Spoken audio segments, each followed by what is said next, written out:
Ah, meu santo. Quarta tentativa de abastecer o carro. É a quarta tentativa do Sancho abastecer o carro. Ele não tá conseguindo.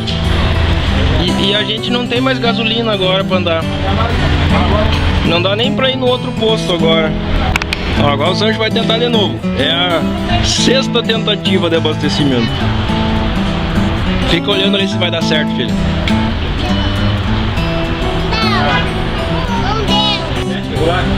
Regular, yes. Falei que era cartão, pô. Ele não aceita o pré-pago? Não aceita pré-pago. Que droga! Vai ter que pagar 6% de IOF pra Dilma.